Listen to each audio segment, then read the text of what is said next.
right. What's up, everybody?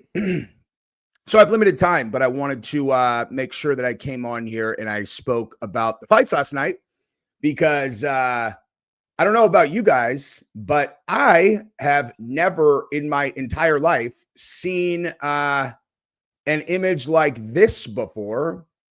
You know, you guys ever seen that? Like in the middle of a championship fight?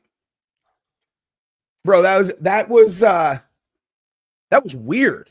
I mean, like, honestly, it was like weird. And I want to specifically actually make a connection between this fight and the Hamzat versus Duplessis fight. Because if you honestly think about it, those the two fights are essentially identical. Yeah, exactly. You look like DDP, but they're with one major difference, enormous difference. Okay, is that if you actually watch the fights, okay, DDP was trapped in a crucifix basically the whole fight. Like, if you've ever been put in a crucifix, it is one of the most miserable, helpless, embarrassing feelings ever. Okay, it's worse than being like smother tapped. You know, like if somebody really wants to humiliate you, they'll smother tap you. They'll take away your ability to, you know, push hips or do whatever, and they'll literally just crush your face with their body so you can't breathe and you tap. And it's like someone, you know, the only equivalent is like somebody like handcuffing you to something, and then that's terrible. That's a terrible metaphor where that was going. That was going nowhere actually. But the crucifix is like that. Nonetheless, okay. Dricus, the reason why I was so impressed with Dricus during that fight is because he got absolutely annihilated. And yet, going into the fourth round, you look at his eyes, he's dialed. He's like, I'm going to get this knockout. Going into the fifth, he still completely believed he was going to win that fight. He completely believed he was going to win that fight. Dricus did. Like, that was wildly impressive. I love watching fights because I love watching people's skills, of course, like the skill accumulation and their ability to use them in the most high pressure situation ever is obviously why the sport is awesome. But the additional layer of that I really love watching is watching people's brains, dude. There's no sport, there's no event, there's no nothing that is equivalent to getting in a fist fight with a person with millions of people watching when everybody knows you guys are going to show up. Like when you were in school, do you ever get put in a position where it was like, all right, dude, we're meeting at 3:00 after school, you know, and I don't care who you are. You shit your pants all day, dude. You know what I mean? Terrified all day. Doesn't matter if you're probably going to win the fight or not, you know, terrified. Imagine the entire world's watching. Okay. And then, so it's like, let's see how they handle the pressure. Like that's what's most interesting to me is like, let's see how they handle the pressure. That's why guys like Conor on his come up, it was just the best thing ever. Cause he put so much pressure on himself and so much pressure on the other guy.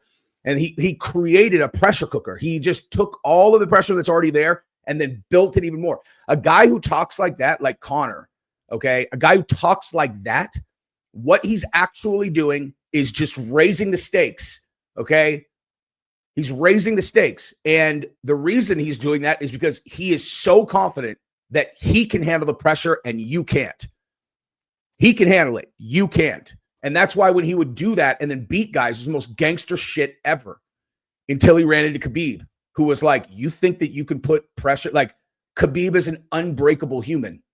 Like you can't, there's no amount of pressure you can put on him where he's going to break. All you're going to do, you're going to sharpen him.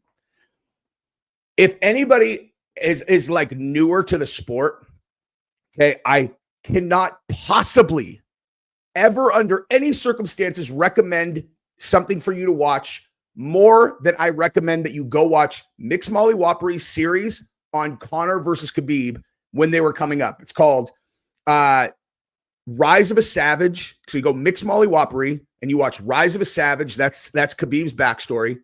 And then you watch Fire and Ice which was about their rivalry. And then I don't know what, you'll figure it out once you get to there.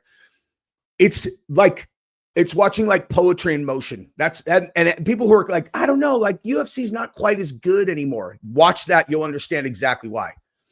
But when it comes to the point that I'm trying to make is like, Duplessis still thought he's going to win the fight going to the fifth. Jack looked like this literally at the end of the third round.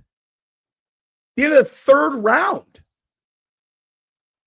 And honestly, I can't find a picture online yet of what his face actually looks like. Because he looked like he was going to cry for real, like in between the third and fourth round. And his team was over there like, I could tell they were all like flustered. They didn't know what to say to him because they're looking at him like, okay. And then before the fifth round, they're like, dude, you got to get in. Like, do you want to do this? I feel like they were just completely baffled. And, you know, you got to keep in mind, Jack, this guy hasn't lost in what, like 10 years. So this is like new territory, dude. And certainly not dominated like that. Yuzefa, what's up, dog? Islam is incredible. Absolutely. Choke Dealer, what's up? What did I think about Dillon getting jumped? Honestly, I watched all of the footage that came out, and I can't see what happened. You know, like I see it's a huge fight, but I can't see how it started. I can't see, you know, all I see is this massive like brawl, and then they drag Dillon out. But I mean, listen. Speaking of Conor and Khabib, okay? If people do not understand, if like people are new to this thing and they know Dillon Danis because of hey, congratulations, Iron Cowgirl. Tell your husband, good job, dude. Arm wrestling, dog. That's a man shit right there. You're married to a man. But if you don't know the real story between Conor and Khabib, then you wouldn't understand why it was an absolute certainty that Dillon Danis was going to get in a fight with Islam and his guys if they ran into each other. That shit is a fucking blood feud. Like there's nothing WWE about that. Those guys will fight on sight every time. And Dillon honestly is maybe even a bigger target than Conor because he's such an agitator. They hate that guy, dude. And Dillon loves the conflict. You know, he loves the conflict. This is my point. 7 years ago. That's how big of a feel. Like that's how much they hated each other. That like there's no like they could run into it. If they run into Dillon Danis when he's 75 years old, they're gonna punch him in the face, guaranteed, straight up.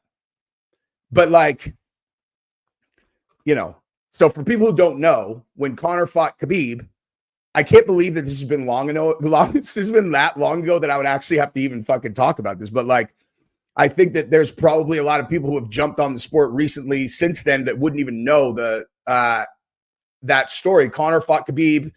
Khabib won. And then after the fight, Dillon was taunting Khabib, and Khabib jumped over the fence and, you know, jumped into the crowd. They get in this huge fight. A bunch of Khabib's guys jump over the fence. They attack Conor in the cage. It was awesome, dude. It was fucking awesome. I remember when I watched it, I was like, oh my God, this is the worst thing ever for the sport. But in hindsight, all it does is just build legends, man. You know? Dana said that Dillon kept on switching seats and refused to listen to staff. Yeah, I'm sure that sounds about accurate. So, like, dude, I like Dillon.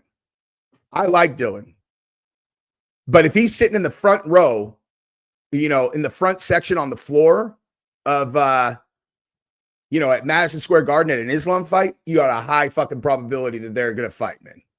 That's just what it is.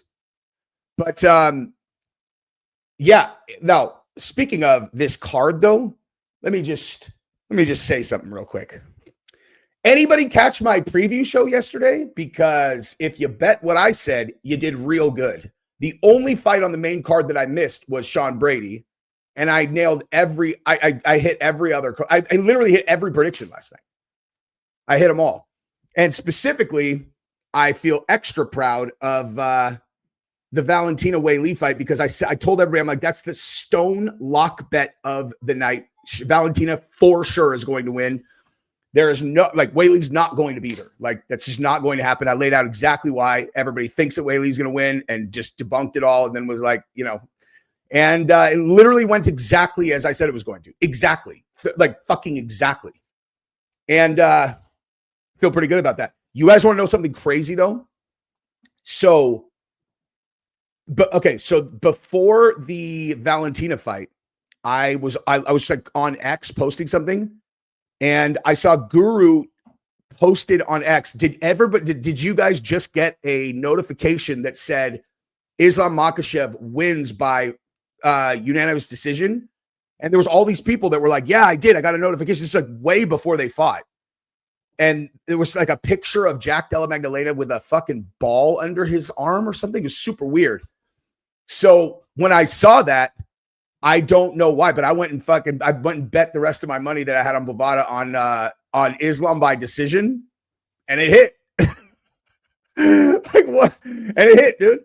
So feel pretty good about that. But yeah, I mean, the only bet that I lost last night was the parlay that I did that had Sean Brady in it.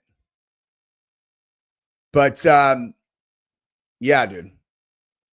Hold on. So let me just pull up the card so I can go through each fight, because there were some very, very notable ones. Yeah, I called, dude. Literally, I mean, in the prelim or in the early prelims, Dawkins is the only one that I even handicapped, and I called it Dawkins. I said, but I think I didn't actually make a prediction on Bo Nickel, but that was fucking awesome. Talk about a way to come back, dude. I was talking to Chael before the event started, and we were talking about Bo, and he asked me, he's like, what do you think? And I was like, man, I fucking hope he wins, dude.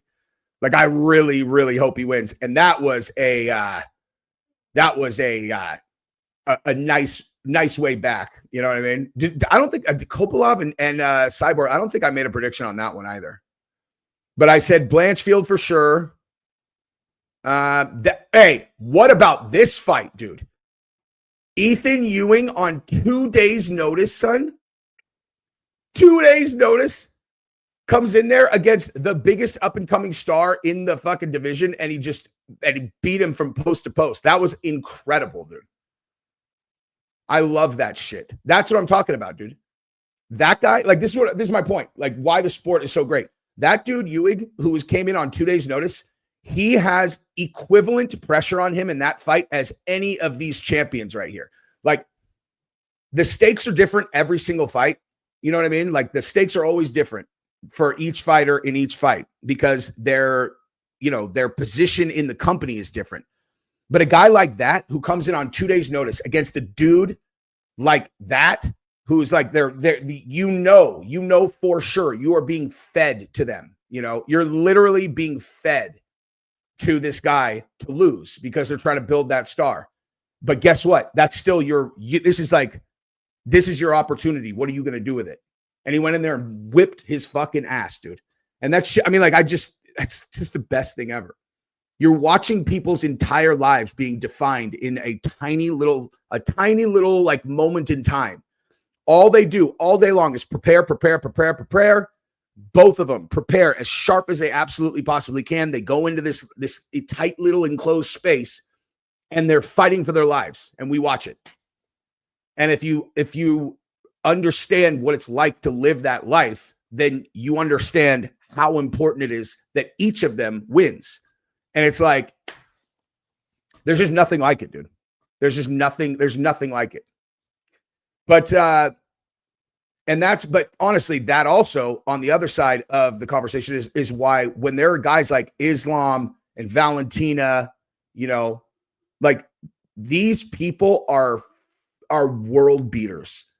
Okay. Rose is like that also, like Rose is like that. I'm trying to think of who else, because I was talking about Rose last night. Because I was talking about everyone's all Weili pound for pound. I was like, get the fuck out of here. She's not even the best straw weight. She's like, Weili's not even the best straw weight. Rose beat her twice. Rose stretched her, didn't just beat her, head kicked her into another dimension, and then beat her in the rematch. Like, Rose never lost that title. That's as far, I don't give a fuck what anybody says. Rose Namajunas never lost the strawweight title. That shit was bullshit. That the fight with Carla Esparza obviously was a shit fight, but Carla Esparza didn't do anything to win that belt. So why would they give it to Carla Esparza? She did nothing. So Rose had a weird game plan, but like still and like what, Rose is not a person who goes in and bangs. Show me one other performance of hers which was not an exciting fight. I promise you will come up with none. Zero. Not a single other fight of hers ever was not exciting. And they took the belt from her, and she just looked, and she's like, what do I, like, what's left to do at strawweight? She beat Joanna twice. She beat Wei Li twice. Who else is there? Like a rematch to do fucking Carla Esparza. So she goes up to strawweight, right? I'm sorry. Strawweight. So wait, hang on. Wait. Who quit and retired? Who quit? Who retired? Anyway, are you talking about Rose?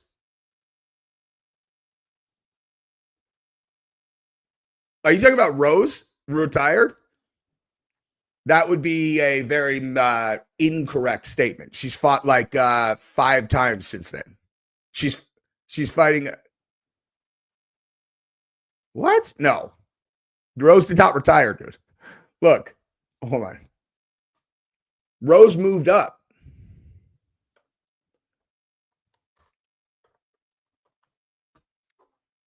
Look at it. Rose moved up. Okay, so here's that Carla fight. And the first fight that she got at her new weight class was against fucking Minot, who's a murder machine. Rose broke her hand in the first round and then still would have won that fight if it was a 5-round fight because Minot was fading. And then she beat Rebus. She beat Tracy Cortez. She was beating the shit out of Erin Blanchfield. She tried to do a judo throw in the third, which kind of like got reversed. And then Blanchfield was able to take her down. And then Blanchfield won the 3rd, 4th, 5th, just kind of, laying on top of her. And then she beat Miranda Maverick. That was in June. But the reason I bring her, the reason I keep talking about Rose, aside from the fact that she beat Wei Li twice, is because Rose is at strawweight because she wants to fight Valentina, who she's trained with. And that's my point about these people's mindset. It's like, it's not personal. It's just, she thinks of Valentina as like the fucking top of the absolute top of the food chain as it relates to martial artists. And so, lots of people would look at that and be like, wow, I'm in awe. Rose is like, I want to fight that bitch. That's how people become champions. Okay. Mr. Kyle, I finally caught a live to tell you when you said I love Florida to counterpoints during your debate was hilarious. You also destroyed their position on which side is more about. Yeah, dude. I mean, like, it wasn't hard. Literally, like right now, it's like, hey, didn't you guys just feel like something just happened recently that would indicate that you guys were, that's right. One of you guys murdered Charlie Kirk, and then the rest of you celebrated it. So, and then they came in, all of them in their intro. They're all, well, if you go just by the numbers, yes, of course, the left commits more violence. But I think when you're all, you just lost the argument before you even started. You're all, okay, yes, we're talking about who's more violent. Well, yes, they commit more violence, y'all, and we're done. That's a wrap. This is going to be easy. Brandon Hansen, thank you for the super chat. What's crapping in last night was crazy card. Almost every fight from the co-main and main were under 2 rounds. MMA and politics are my 2 favorite things, so it's been exciting to watch. Thank you very much, good sir. I don't think about what I cover as like politics, that's why I don't get into like specific policy or anything like that. Like, I don't get into that shit. I get into stories I'm interested in. It's the same thing. It's like the reason I cover MMA is I'm interested in the people. Like, It's the pressure cooker. Like, how are they going to handle it? And the stories I talk about are like, you know, so the AI is failing every test. Like every test you give the current state artificial intelligence to see if it was willing to murder humans, it murders the human 90% of the time. And everybody's just like, all right, well, let's just keep on developing. Maybe we'll be able to contain this thing. You're like, do you have any stopgaps that will be able to contain this thing? Well, it's going to be about 1 million times smarter than a human. So there's not really anything we can come up with that'll stop it. And you're like, and it's willing to kill all humans to protect itself. Well, it's certainly willing to kill one human. You're all, and you're just going to keep on going. Yes, of course. It's progress. It's progress. You're like, are you guys the same people that built 20,000 thermonuclear weapons just in case someone wanted to use one on us? Yes. Would you say the human race is the fucking most self-destructive, idiotic morons in the history of the world? Yeah, probably. You know, it's fucking ridiculous. Stop tripping about AI. Hey, guy. If you're not tripping about AI, you're not listening. Well, do debates more often. Just, I mean, my methodology is not very complicated. It's like, if you get mad, you lose. It's like, if you can compose your brain and just not let anybody rattle you, then like, if someone is like being nasty, you know, a lot of people do that because they're like trying to get under your skin and then then you can't think. It's like, but if someone's doing that and you're just calmly like, oh, all right, then they look stupid and their arguments start to look less impressive. You know what I mean? But anyway, so wait, hang on. Pretty much I asked him, wait, who you asked who? Let me go back up to Tim Camp. Guru thinks Charlie Kirk deserved what happened. I'd have to see. I would have to see what he said.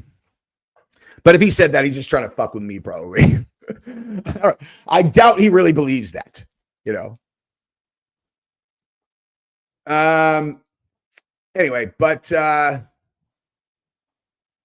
wait, hang on. What other fight did I want to talk about? I gotta go. I gotta go in 2 minutes because guess what? There is a watch expo in Austin today, and I'm going. It's gonna be fucking awesome. So yeah, the Sean Brady got his ass kicked. That was what was really crazy about that is I'm sure Guru did not say that. That's what I'm saying, dude. That's why I'm like, even if he did, he would have just been doing that to fucking tease me without, you know, like someone was like, why is Jesse constantly talking about Charlie Kirk? He's probably like, I'll tease him. I'll tease Jesse on fire by saying Charlie Kirk deserved it. But okay, so in this fight right here was like the reason why, you know, Bilal was able to beat Sean Brady so handily was because his striking was so like, you know, like he's like, it's like straight punches beat round, you know, like, what do you call it? Straight punches beat round punches or whatever. And Bilal did that very, very well. And his wrestling matched Sean Brady's. I didn't realize like Morales, it was the same and very different though. It's like, it's not that he didn't have to match his wrestling. He just had he was fucking huge, dude. He was so much taller and so much bigger than Brady. So he's touching him from super far away. And so Brady can't get in to wrestle, you know. I didn't realize that that Morales was that tall. I mean, like he like dwarfed Sean Brady. And Carlos Pratis obviously headshot dead Leon. And I told you guys Saint Denis was gonna fucking murk Banal. Didn't I say that? I said he's going to murk him in the first round, dude. He's going to murk him in the first round. And he did. But nonetheless, anyway, I don't have a live schedule currently, but I am going to do that. I've been saying it forever, but I really think I'm going to. The only reason that I don't is because currently I kind of just go into each day like, all right, I'm going to film at some point. I'm going to go to jiu-jitsu at some point. I'm going to do whatever. And so like, but there's no reason not to, because like now when you stream on most Thursdays at 5, it's like, okay, it's very easy to do that. I think I'm going to, I'll just start like doing a live stream every day at a certain time, kind of like Cadis does or whatnot. But anyway, I got to jump. You guys are the best. Love you guys. Peace.